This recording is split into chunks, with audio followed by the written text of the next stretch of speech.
Hello students, myself Shweta from Surat senior secondary school Balana. जैसा कि आप सभी को पता है, कोरोना की जो वायरस नाम की जो महामारी फैली हुई है, जिस वजह से लॉकडाउन हो गया और आप सभी की क्लासेस नहीं लग पा रही हैं। इसी प्रॉब्लम को देखते हुए जो हमारे चेयरमैन सर हैं, उन्होंने क्या किया है, आपकी जो ये पढ़ाई की प्रॉब्लम है इसको सॉल्व कर सकें, इसीलिए ऑनलाइन क्लासेस का अरेंजमेंट किया है आप सभी के लिए। तो आज हम क्लास 8 का फर्स्ट चैप्टर पढ़ेंगे, क्रॉप प्रोडक्शन एंड मैनेजमेंट, जिसमें आप क्या पढ़ेंगे, नाम से आपको पता चल रहा है, क्रॉप प्रोडक्शन। क्रॉप्स यानी कि फसलें। फसलें हमारे लिए क्यों ज़रूरी हैं?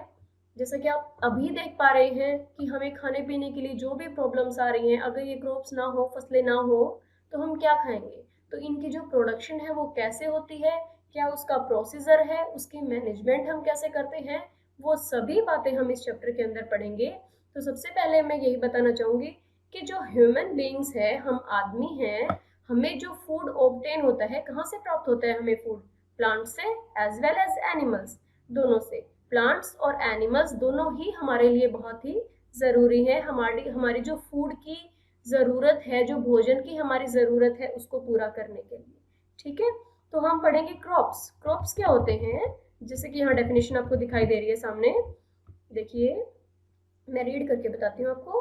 When the same kind of plants are grown in the fields on a large scale to obtain foods like cereals, कौन कौन से? wheat, rice, maize, pulses, vegetables and fruits is called a crop। यानी कोई भी एक same kind के plant, यानी एक ही तरह के प्लांट हम उगाते हैं किसी भी खेत में, किसी भी फील्ड में, लार्ज स्केल यानी बहुत ज्यादा एरिया के अंदर। तो जो उसमें जो हम फूड लगाएंगे, जो उसमें हमें उन प्लांट से जो हमें फूड मिलेगा, वो फूड हमारा किस फॉर्म में होगा? जैसे कि जो सीरियल्स है, जिसको हम बोलते हैं अनाज, जैसे हमारे गेहूं हो गए, चावल हो गए, जो हमें दालें मिलती हैं, पल्सेस, वेजिटेबल, फ्रूट, ये सभी क्या है? क्रॉप है। अब आप बोलोगे कि आप तो अपने घर पे भी लगा सकते हो, कोई भी आपने एक पेड़ लगा दिया, अमरूद का लगा दिया, कुछ भी एक्सेट्रा किसी भी चीज का।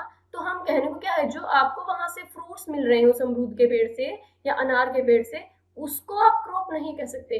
क्रॉप क्या है? हमारी जो डेफिनेशन में दिख रहा है, सेम काइंड के, एक ही तरह के प्लांट जब हम उगाते हैं किसी एक लार्ज स्केल में, जिसको आप बोलते हैं बहुत ज्यादा एरिया के अंदर, जब हम एक ही टाइप के प्लांट्स उगाएंगे, या तो हमने जैसे गेहूं के, हमारे चावल के, या हमने कोई भी दाल या कोई भी ऐसा वेजिटेबल जो हमने लार्ज एरिया के अंदर उगा रखा हो, या फिर फ्रूट्स, उसको हम क्रॉप बोलेंगे। For example, a crop of wheat यानी गेहूं की फसल, जिसका क्या मतलब है, all the plants grown in the fields are that of wheat. यानी कि उस पूरे खेत के अंदर, अगर हम बात करें उस पूरे एरिया के अंदर, जो भी हमने प्लांट्स उगाए हैं वो किसके हों? सभी के सभी व्हीट के, यानी कि गेहूं के। ठीक है, उसको हम क्या बोलते हैं?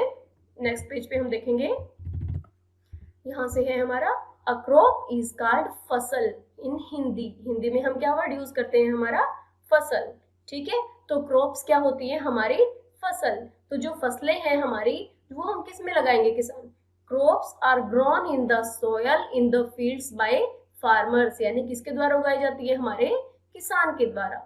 इसके कुछ एग्जांपल्स हैं क्रॉप्स के, नीचे जो मैं आपको दिखाऊंगी। Cereal crops. सीरियल क्रॉप्स कौन कौन सी होती है? जिससे हमें अनाज मिलता है, जिनको हम और क्या बोलते हैं? Grain crops.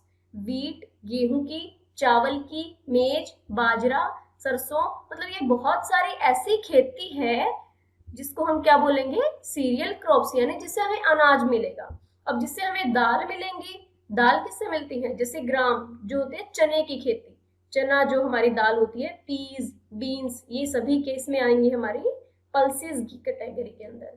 ऑयल सीड्स, जिनसे हमें जिन फसलों से हमें तेल मिलता है, वो क्या है? मस्टर्ड, यानी हमारी सरसों की खेती। ग्राउंड नट, सनफ्लावर, ये सभी क्या है? ऑयल सीड्स हैं। जिनसे वेजिटेबल्स मिलता है, टमाटो, कैबेज, स्पिनच, पालक जो है हमारी, ये सभी किस कैटेगरी के अंदर आते हैं? हमारे वेजिटेबल्स के अंदर। एंड लास्ट है हमारा फ्रूट्स। फ्रूट्स के बहुत सारे टाइप हैं जो आप यहाँ देख पा रहे हो, banana, grapes, guava, mango, orange, apple etcetera. ठीक है, तो आप समझ रहे हो क्रॉप्स क्या है? क्रॉप्स है हमारी फसलें, वो फसलें जो किसान किसी एक लार्ज एरिया के अंदर उगाता है, उस चीज को हम क्या बोलते हैं? क्रॉप्स बोलते हैं, फसल बोलते हैं। अब हम उसके टाइप्स के बारे में पढ़ेंगे। देखिए यहाँ से टाइप्स ऑफ क्रॉप्स, क्रॉप्स हमारे कितने टाइप्स की होंगी, ये होंगी हमारे मेनली 2 टाइप्स की, खरीफ और रबी क्रॉप्स। ये किस बेसिस पे बनाया गया है नाम, हम वो यहाँ देखेंगे। देखिए पहले, different crops grow well in different seasons of the year, यानी फॉर एग्जाम्पल अलग अलग जो हमारी फसलें हैं वो हम अलग अलग सीजन में उगाते हैं। ऐसा तो नहीं है ना कि गेहूं को आप आपकी मर्जी से कभी आपने गर्मी में उगा लिया और मन किया तो सर्दी में उगा दिया, ऐसा तो नहीं कर सकते। तो कहना हम क्या चाहते हैं यहाँ पे कि एक ऐसे जो स्पेशल क्रॉप्स है हमारी, जो ऐसी स्पेशल फसल है, उसका क्या मकसद है कि वो एक स्पेशल सीजन के अंदर ही उगाई जाती है। यानी जो गर्मी के अंदर उगाई जाएगी वो हमारी समर क्रॉप्स कहलाएंगी, और जो सर्दियों के अंदर उगाई जाएंगी वो हमारी विंटर सीजन की क्रॉप्स होंगी। ठीक है, तो एक एग्जांपल से यहाँ देखो, a crop may grow well in rainy season during summer but it may not grow well in winter season। जो बात अभी मैंने आपको बताई कि जो क्रॉप्स हम जो रेनी सीजन या समर सीजन के दौरान उगाएंगे वो हम विंटर सीजन में नहीं लगा सकते। इसी तरीके से जो हम विंटर सीजन में लगाएंगे वो हम रेनी सीजन में नहीं लगा सकते। ठीक है, तो ये किस चीज पे डिपेंड करता है, हमारी क्रॉप्स की कैटेगरी पे। तो हमारी जो 2 मेन क्रॉप्स हैं वो कौन सी हैं, kharif crops and rabi crops. The crops which are sown in the rainy season are called kharif crops. यानी वो फसलें, सोन का मतलब क्या होता है, उगाना, यानी जिस टाइम रेनी सीजन यानी बरसात के सीजन में जो फसलें उगाई जाएंगी वो फसलें हमारी क्या कहलाएंगी, खरीफ क्रॉप्स। यानी the rainy season in India is generally, हमारा रेनी सीजन बरसात का सीजन कब होता है मेनली इंडिया के अंदर, जून से सितंबर तक। यानी जून से सितंबर तक जो भी आप फसलें उगाएंगे वो हमारी कौन सी होंगी, खरीफ क्रॉप्स होंगी। ठीक है, तो sowing for kharif crops starts in, और हम उनको उगाना कब स्टार्ट कर देते हैं, जून और जुलाई के बिगिनिंग में, यानी स्टार्टिंग के अंदर ही, जब हमारा मॉनसून स्टार्ट होता है, बारिश का मौसम स्टार्ट होता है, उसी टाइम हम ये फसलें उगाना स्टार्ट कर देते हैं। क्यों, क्योंकि इनको क्या चाहिए, need substantial amount of water, यानी ज्यादा मात्रा के अंदर पानी चाहिए। ज्यादा मात्रा के अंदर पानी चाहिए तो ऑब्वियस सी बात है ना कि हम उसको बरसात के सीजन में उगाएंगे। तो कहने का क्या मतलब है, यहाँ एक नाम लिख रखा है इन्होंने, पर्टिकुलरली पैडी। पैडी होती है जो हमारी धान की खेती होती है, यानी जिससे चावल बनते हैं। पैडी के अंदर चावल के साथ साथ जो उसका फूस होता है वो भी उसके साथ अटैच होता है, इसीलिए हम उसको राइस क्रॉप्स नहीं बोल सकते, इसीलिए हम उसको पैडी बोलते हैं। ठीक है, तो ये हम उगाना कब स्टार्ट कर देते हैं, खरीफ क्रॉप्स को जून और जुलाई की स्टार्टिंग में। ठीक है, the kharif crops are harvested at the end of monsoon season during September और अक्टूबर। अब हार्वेस्टेड का क्या मतलब होता है, हार्वेस्टेड का मतलब होता है काटना। जैसे यहाँ हमने पढ़ा था सोन, सोन का मतलब होता है उगाना। यानी जो जून से सितंबर का मतलब है कि वो फसल जो हमने जून में उगाई थी और सितंबर में हम उसको क्या करेंगे, हार्वेस्ट करेंगे, यानी कि काटेंगे। ठीक है, तो वो फसलें हमारी क्या कहलाएंगी, खरीफ क्रॉप्स। तो kharif crops are harvested at the end of monsoon season during September, या फिर हम उसको अक्टूबर तक भी कर सकते हैं। ठीक है, जब मॉनसून का एंड हो जाएगा तो उस टाइम हम क्या करेंगे, खरीफ क्रॉप्स को हार्वेस्ट करेंगे, काटेंगे। कुछ एग्जांपल है इसके खरीफ क्रॉप्स के यहाँ पे, पैडी, मेज, millet, soybean, groundnut and cotton, जो कपास की खेती होती है, ये सभी क्रॉप्स हमारे क्या हैं, खरीफ क्रॉप्स हैं। समझ रहे हो, the kharif crops are sometimes also called summer crops. और इनको हम कुछ टाइम्स क्या भी बोल सकते हैं, समर क्रॉप्स भी बोल सकते हैं। जैसे दूसरी है वो हमारे विंटर सीजन की होगी तो उनको हम विंटर क्रॉप्स भी बोल सकेंगे, तो इसीलिए इनको हम क्या बोल सकते हैं, खरीफ को समर क्रॉप्स के नाम से भी आप जान सकते हो। तो प्लीज नोट दैट जो बात हमने पहले कही थी वो यहाँ है कि paddy is rice still in the husk. ठीक है, यानी वो क्या होता है, जो भूस होता है उसके अंदर क्या होता है, जो चावल का दाना होता है, जो राइस होती है, वही कंक्लूडेड हमारी इकट्ठा क्या है, पैडी। तो paddy crops gives us rice, उससे हमें क्या मिलते हैं, चावल। ओके, तो जो पैडी क्रॉप्स है वो मेनली रेनी सीजन के अंदर ही उगाई जाती है। क्यों, because it requires a lot of water, उसको क्या चाहिए, बहुत सारा पानी चाहिए।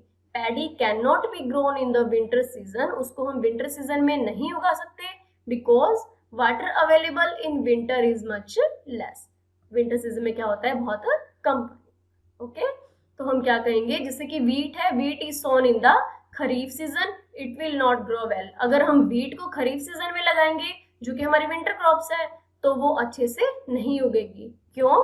Because wheat plants can not tolerate too much water of the rainy season. जैसे कि बारिश आ जाएगी तो क्या होगा, हमारी जो गेहूं की फसल होगी वो खराब हो जाएगी, इसीलिए हम उसको विंटर सीजन में उगाते हैं, ना कि समर सीजन में।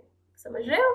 The crops grown in the winter season are called rabi crops. और सेकेंड टाइप के जो हमारी क्रॉप्स हैं, ये हैं हमारी रबी क्रॉप्स, जो कब उगाई जाती हैं, grown in the winter season, winter season के अंदर, यानी सर्दियों के अंदर। जो हमारा टाइम पीरियड है जनरली उनका, वो क्या होगा हमारा विंटर सीजन का, अक्टूबर से मार्च। जैसे उसमें हमने पढ़ा था जून टू सितंबर, जून में उगाई जाएंगी और सितंबर में हार्वेस्ट की जाएंगी, काटी जाएंगी।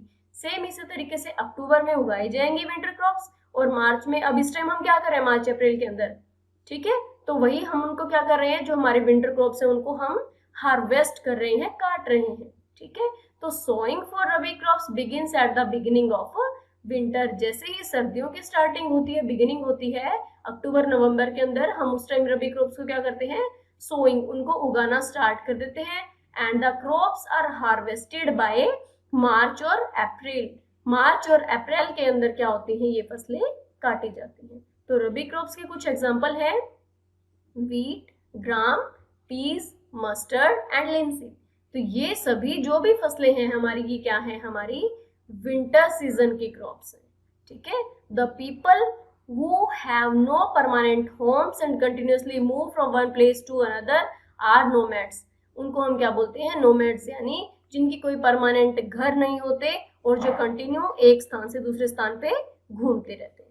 ठीक है, तो देखो यहाँ पे एग्रीकल्चर एक जो मेन वर्ड है हमारा, वो क्या है, ग्रोइंग ऑफ प्लांट्स। प्लांट्स को उगाना किसके अंदर, खेतों के अंदर, फॉर ऑब्टेनिंग फूड। अब हम फसलें उगाते हैं, किस लिए उगाते हैं, फसलें हम उगाते हैं ताकि हमें भोजन प्राप्त हो, ताकि जो हम खाना खा रहे हैं, जो हमें अनाज मिल रहा है, वो कहाँ से मिले, वो हमें इन फसलों से मिले। इन्हीं को हम क्या बोलते हैं, एग्रीकल्चर बोलते हैं। यानी एग्रीकल्चर इज कॉल्ड खेती बाड़ी या फिर कृषि, हिंदी में हम बोल सकते हैं इसको। तो हम इसकी जो भी प्रैक्टिसेस हैं वो हम क्या पढ़ेंगे, डिटेल में पढ़ेंगे। तो मैंने अभी आपको बताया एग्रीकल्चर। एग्रीकल्चर क्या है, हमारी खेती बाड़ी, या जिसको हम हिंदी में और क्या बोल सकते हैं, कृषि। तो इन सभी के लिए हमें क्या करनी होंगी, कुछ ना कुछ जो है हमारी एग्रीकल्चर प्रैक्टिसेस जिसको हम बोलते हैं, वो करनी पड़ती है। ठीक है, तो उसकी कुछ बेसिक एग्रीकल्चर की प्रॉपर्टीज हैं। तो एग्रीकल्चर की प्रॉपर्टीज क्या है हमारी, जो मैं आपको बताना चाहूंगी, थोड़ा सा देख लेते हैं अभी। तो जो बेसिक प्रॉपर्टीज है हमारी क्रॉप प्रोडक्शन की, सबसे पहले यहाँ आपको दिखाई दे रहा है, वो है क्या, प्रिपरेशन ऑफ सॉयल। यानी सबसे पहले हमें कृषि करने के लिए, खेती करने के लिए क्या करना होगा, सॉयल को प्रिपेयर करना होगा। सेकेंड है हमारा सॉविंग, यानी उसके बाद क्या प्रोसेस आता है हमारा, बीज उगाएंगे। नेक्स्ट हम क्या करेंगे, बीज उगाने के बाद उसके अंदर मैन्योर्स एंड फर्टिलाइजर्स को हम ऐड करेंगे। फिर हमारा नेक्स्ट प्रोसेस होता है इरिगेशन का, यानी उनमें पानी देना। ठीक है, और उसके बाद जो प्रोसेस आएगा वो क्या होगा हमारा, रिमूवल ऑफ वीड्स, यानी जो वीड्स, जो हमारी खरपतवार होती हैं, उसको रिमूव करेंगे। देन हम हमारी फसल जो उग जाएगी उसको हार्वेस्ट करेंगे। और लास्ट प्रोसेस होता है ग्रेन्स को, जो हमारा अनाज है मेन, उसको स्टोर करना। तो आगे के चैप्टर में आप इन सभी प्रॉपर्टीज को डिटेल में पढ़ेंगे। तो आज के लिए हमारा इतना ही चैप्टर था। Thank you.